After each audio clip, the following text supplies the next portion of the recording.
Welcome to Russian History Retold, episode 295, an interview with Maya Vinokour, the author of Workflows, Stalinist Liquids, and Russian Labor Cultures. Today we're talking to Maya Vinokour, assistant professor in the Department of Russian and Slavic Studies at New York University, and author of the upcoming book, Workflows, Stalinist Liquids in Russian Labor Culture. Welcome to the podcast, Professor Vinokour. Thank you so much for having me. I'd like to start off with, can you define to my listeners what you mean by workflows? Sure. It started out as a play on words, but then became kind of a representation of what the entire book is about, which is a certain kind of conceptualization of working and of the human body and of really the universe at large. As this, that's where the liquidity and the flow come in. So something that began as a pun that was shorthand for me as I was working on the book, then kind of came to stand in for its central idea. Yeah, in the beginning of your introduction, there was a telling quote about your book, how, in academia, the acceptance or non-acceptance of works. But you talked about a famous toast of late Soviet dissidents. Yeah. And it was, quote, to the success of our hopeless cause. Yes. I love that because I think it has a much deeper meaning. And you care to share your thoughts on that one? I mean, again, this is something I think you're drawing on something that I mentioned in my acknowledgments, like at the very beginning. And it's just when you for me, and like when you write a book, it's obviously a very long process with many pitfalls, a lot of potential for the book just not coming into being.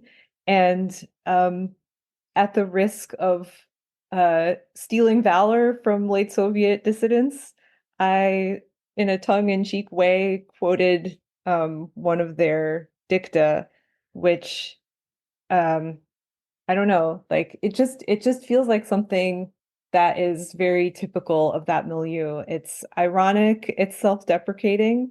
It while avoiding making any predictions about the future, it nonetheless affirms that the undertaking in question is a worthwhile one, right? And yeah, it's also mainly it's humorous, which I appreciate. Yeah, the last author I spoke to was like, looked at Soviet, say, cuisine, and it's like, tired of celebrations. We found, bread, celebration. We found toilet paper, celebration. I'm tired of celebrations. It was this whole idea of when would communism actually arrive? Yes. Because we talked about, we're marching toward communism when everything would be great. And I think Khrushchev said it in the early 1960s. We're on our way. Within 20 years, we'll have, pure communism. And the statement was always, but are you going to feed us while we're on our march toward communism? And there was a lot of that kind of dark, wry humor that permeated Soviet society in that time. So when you had that quote, it was just popped to me, and I know to my listeners, because I've used these terms so often. I love that. But how would you define Stalinist liquids in Russian labor culture versus the pre-revolutionary Russia? Well, one of the things that the book does is it actually tries to connect the pre-revolutionary period with the post-revolutionary period and argue that there was a lot of continuity in conceptions of the human body, understanding of what work could and should be. I mean, the basis of Soviet ideology, at least nominally, was Marxism, which is a product of the 19th century, not the 20th. I mean, obviously it underwent a lot of transformation, especially under Stalin, and became something totally different. Marxism, Leninism, Stalinism, just like a totally, that's very, ultimately has not a huge amount to do with like Marxism as such. But many of the threads that I examine in the kind of the early Stalin period are things that came out of the 19th century, in particular revolutionary utopianism.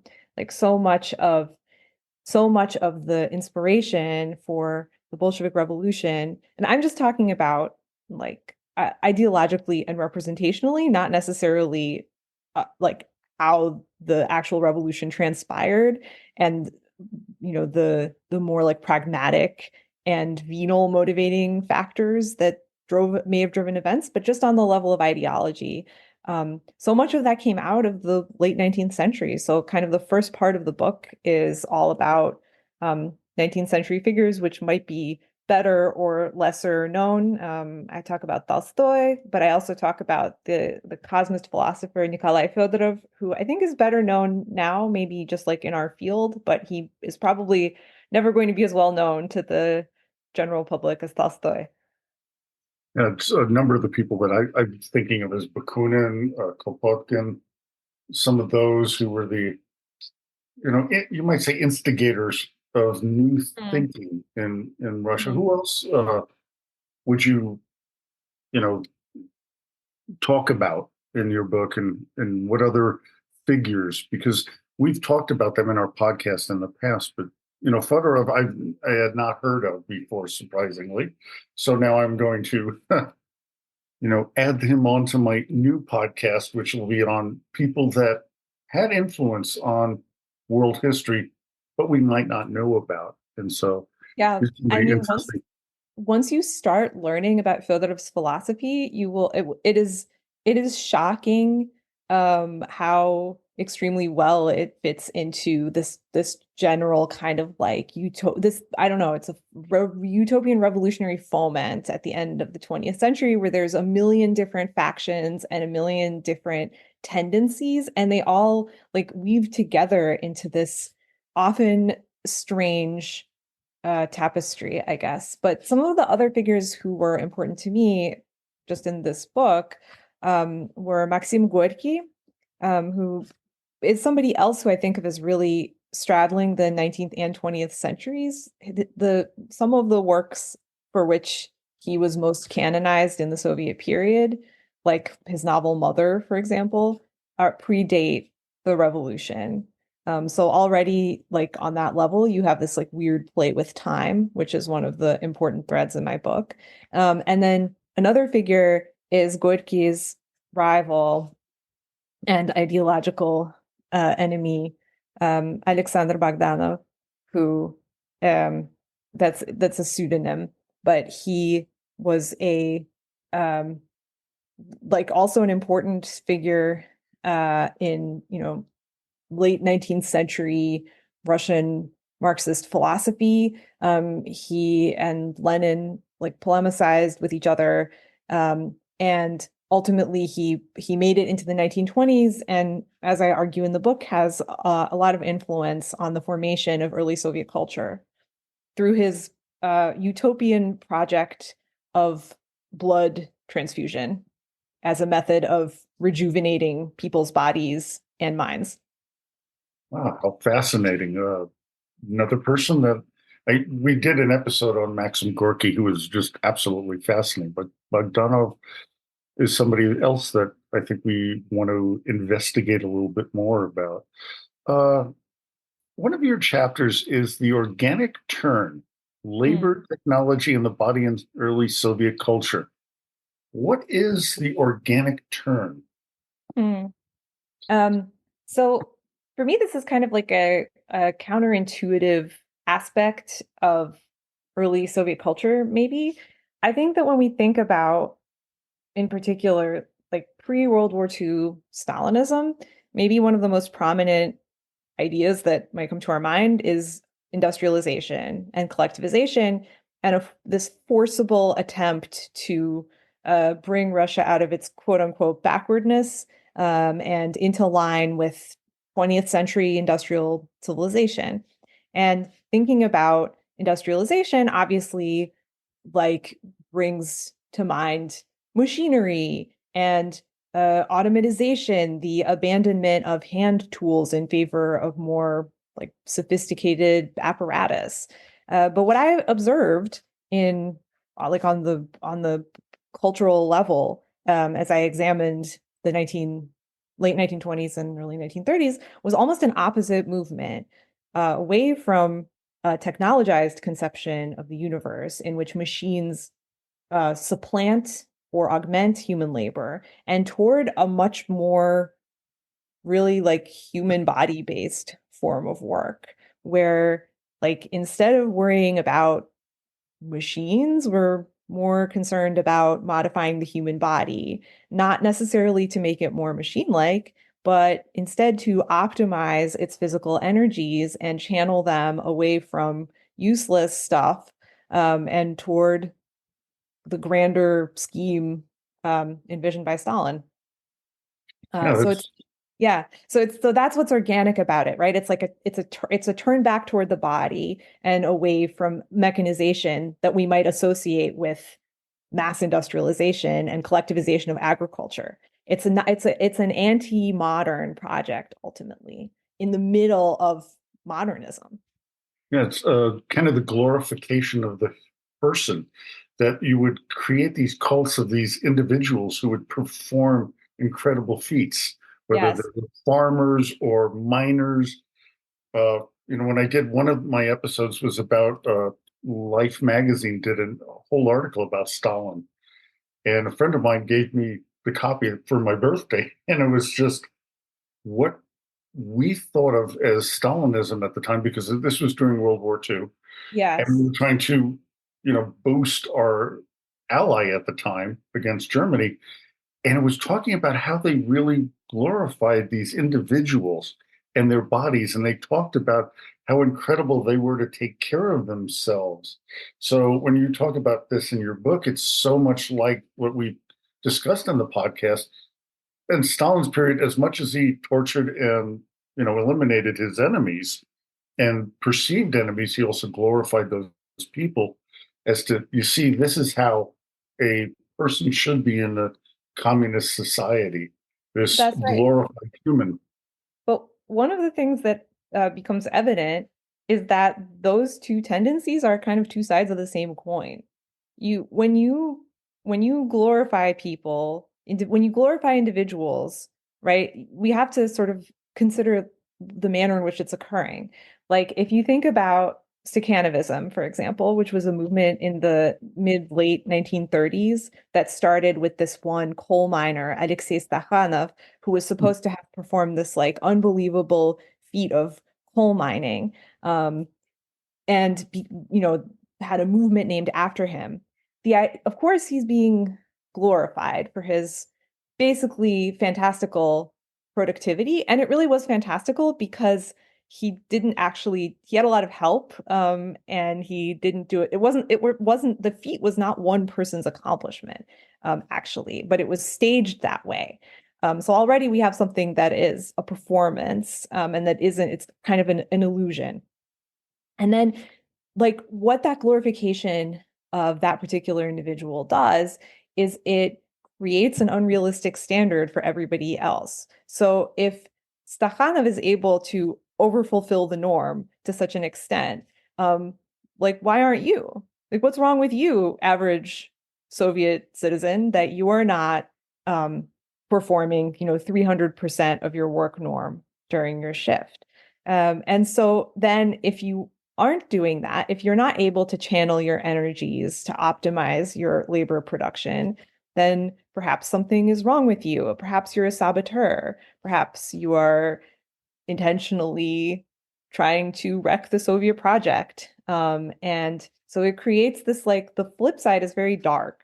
So it's not about valuing human life, and it's not about glorification. It's not about placing value on the life of the individual or the integrity of the individual's body. It's a very harsh utopian presentation, that is very theatrical also. That's like a side issue. And it was very interesting because when we did the episodes about the gulags, Mm. they would show these movies about these heroic people, and they're like, "What's wrong with all of you? That's why you're here. You have not performed as you should have. You're saboteurs, as you mentioned. That you're trying to bring down the whole idea of Marxism, Leninism, Stalinism. You are the ones who are making it so that it doesn't work right now. Yep. Uh, and how many of them suffered through that period. And I read a lot of the quotes from these people. They felt bad themselves. They're like, maybe we didn't do what we were supposed to. Maybe we are the problem. And Yep. look at it from above, and you're going, how delusional can you be? But if that's what you're fed all the time, saying, hey, what's wrong with you? Uh, what other point of view could you have? Yeah, I mean, this is one of the watchwords of the book, responsibilization. The idea that, and again, I think that this really runs counter to stereotypes that people often have about Soviet socialism.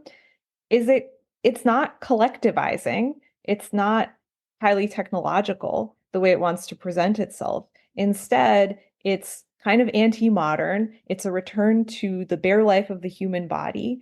If you examine the way that labor is actually performed in the Gulag, it's not with sophisticated tools. It's people using like spades and hand carts and very untechnological means to re-educate themselves via labor.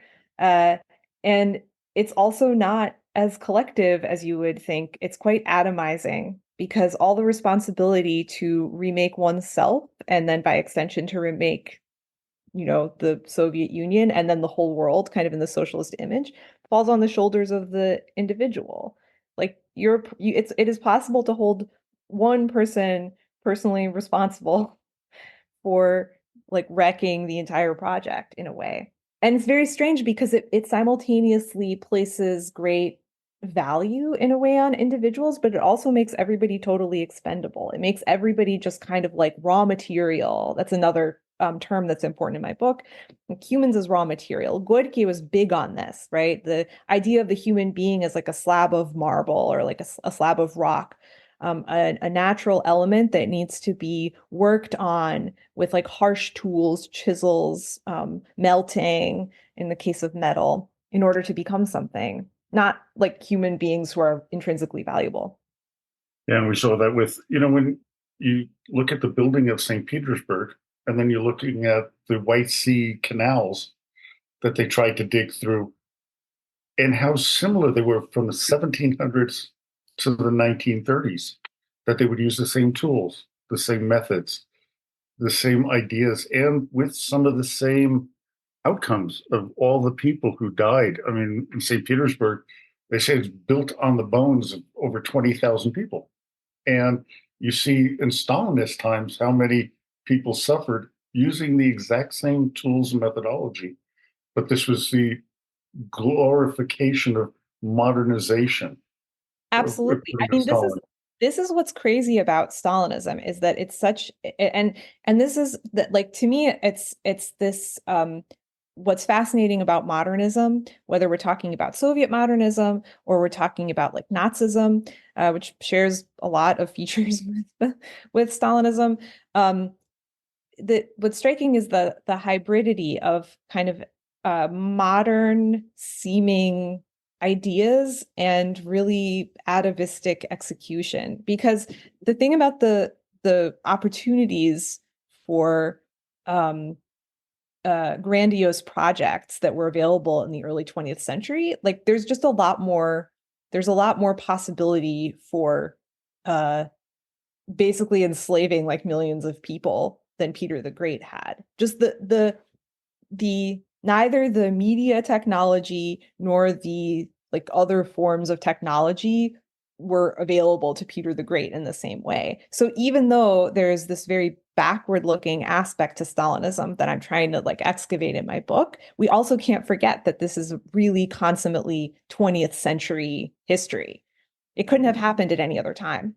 It couldn't have happened in the 17th or 18th century in the same way. And it did. It happened in the United States with the projects after the Great Depression in the 30s, where you built, here in Nevada, we built the Great Hoover Dam. It's the same. It's the individuals and the people together doing something, but each individual was responsible for what they had to do.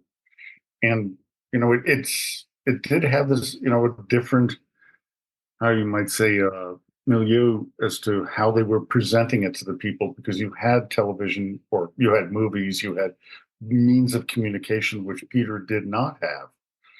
Right, of Stalin course. was very good at using media, as was Adolf Hitler, as was Franklin Delano Roosevelt, using the media and what he had at that time. And then we can see that today, is, in our Facebook, Twitter, or X, as they call it now, life now. But what I want to do is another chapter you had that really was kind of stood out to me was I Am a Stream of Bright Joy, Hmm. Daniil Karms and the Liquid Language of Stalinism. You want to talk a little bit about that? Because it was really a fascinating title. Sure. So I guess the types of people that I look at in the book fall into three categories, maybe. I look at mainstream kind of official Stalinist discourse, so like Stalin's speeches, uh, public articles by figures like Maxim Gorky, who were heavily associated with the formation of early Soviet culture. And then the second category is it's sort of like moving away from the most official, most canonical, most accepted and mainstream area out onto what we might think of as the periphery. Although there's kind of a feedback loop between the two always. So I also look at fellow travelers, so authors who are like more or less marginal, and who are trying to navigate the new aesthetic and political standards in order to ply their trade. And then finally, I look at figures who would not or could not conform to the existing, the emerging aesthetic dogmas of socialist realism, and who even though they were deeply influenced by the milieu in which they lived, were writing for the desk drawer without hope of publication. And so the chapter that you just mentioned about Daniil Harms is about such a person. So Daniil Harms is an extremely important 20th century, an influential 20th century figure who's a large part of whose fame um, occurred after his death. And once his works began to circulate in samizdat, so like informal, personally typed copies that people circulated in the late Soviet period, he was a great favorite of some of the dissident figures of the, you know, like post-war 60s, 70s, 80s. He was hugely influential in 20th century um, Russian poetry and culture. But in his own time, he was known to a small circle of people, and otherwise, he wrote a lot of children's literature because that was one place that authors could go who were not going to be adhering to the emerging standards by which adult literature was judged. Um, and so one of the points that I make is that no matter how marginal your positioning vis-a-vis the mainstream of the time in which you live, you can never fully escape it. And so what's interesting about Harms's writing to me is like often he's framed as a tragic figure. I mean, he died in prison during the siege of Leningrad, having attempted to escape possible mobilization by kind of pleading insanity, but this got him placed into like the insane asylum section of the prison where he starved to death. Um, and his writing is often like it's absurd and satirical, and it seems to be writing like very much against the prevailing official standards of the day. Um, and Harms is also prone to statements like I hate proletarians, but he's like a sort of a trickster and provocateur. Um, and ultimately his work is also influenced by like those same standards. And he can't get away from the same kind of obsession with how much am I working? Am I working enough? Did I Do Enough Today? A really famous collection of his work that has been published in English is called Today I Wrote Nothing, because he kept a diary and like during one period of his life, and he would record obsessively, not unlike someone like Tolstoy, by the way, who also was an obsessive recorder of his own experiences. Mhm. He would talk every day. He would be like, today I wrote this, or today I procrastinated all day. Today I wrote nothing, right? So this is like a common entry in his diary. So he's like really concerned with productive channeling of energy. And I think it's not a coincidence that he was having this concern at the same time when the culture all around him was also having it, albeit in a totally kind of different direction. How fascinating. And we have another episode of the podcast to talk about this, Daniel Arms, and just that's so consistent with Tolstoy, and we did a whole series on him, Mm, episodes, just his works and how he thought and his ideals, the anarchistic uh, ideas he had, and how it was consistent with Russian uh, life, the everyday life, more than just the overall, the leadership and how they felt about it. It's just that day to day survival in Russian and Soviet history. It was amazing. But finally, your last chapter is Coda, After the Future, Stalinist flows in post socialism and beyond. How does that relate to Russia today? Because we see mm. these and differences and similarities in Russian life under Putin, and right after the collapse of the Soviet Union.